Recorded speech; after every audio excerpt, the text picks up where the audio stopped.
இன்னைக்கு நம்ம 10th மேத்ஸில் ஜியாமெட்ரியில் ஒரு ப்ராப்ளம் பார்ப்போம்.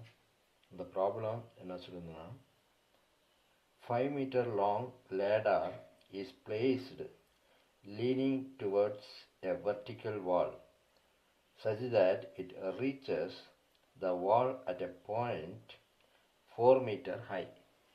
அதாவது ஒரு ஏணி, இந்த ஏணி வந்து 4 மீட்டர் ஹைட் உள்ள ஏணியில் வந்து இந்த ஏணி வந்து இந்த பித்தியில் வந்து வைக்கப்பட்டிருக்கு. 4 meter height. If the foot of the ladder is moved 1.6 meter towards the wall, அதாவது இங்கே இருக்கிற இந்த ஏணியை வந்து ஒரு 1.6 மீட்டர் முன்னால் நகர்த்தினோம்னா இது மேலே எவ்வளோ தூரம் போகும் அப்படின்னு தான் கேள்வி.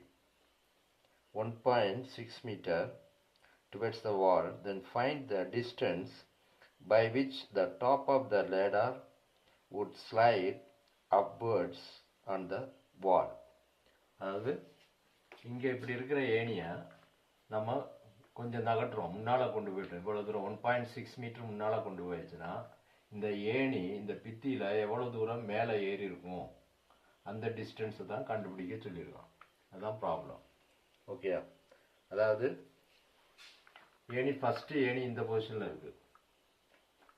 செகண்ட் ஏணி வந்து 1.6 மீட்டரை முன்னால் நகட்டிட்டோம்னா இங்கே வந்துடும் ஈன்ற பாயிண்டில். ஓகே, இப்போ கண்டுபிடிக்க சொல்லுது இந்த டிஸ்டன்ஸ், இந்த சிஇ என்னன்னு நம்ம கண்டுபிடிக்கணும். ஓகே, ஃபஸ்ட்டு நம்ம ஏபிசின்னு பேர் கொடுக்குறோம், ஏபிசி. அப்புறம் ஏணி நகண்டு வந்த பாயிண்ட்டை டின்னு வச்சுக்கிறோம். மேலே அப்போ ஏணி முன்னால் போயிருக்கும், அதை ஈன்னு வச்சுக்கிறோம். ஓகே, இப்போ பார்த்தோம்னா இந்த இதில் வந்து இங்கே 4 பாயிண்ட்டு, இங்கே 5 பாயிண்ட்டு, 5 மீட்ரு, இது 4 மீட்ரு, இது 5 மீட்ரு. இது ஏணியோட நீளம் வந்து எப்போவுமே கான்ஸ்டண்ட்டாக இருக்கும், 5 மீட்ரு. இதை கொடுக்கும்போது இந்த ஏரியாவை நம்ம கண்டுபிடிச்சிடலாம். ஓகே, அதாவது AC squared equal to x squared plus BC squared 4 squared. AC squared எவ்வளவு 5 squared equal to x squared plus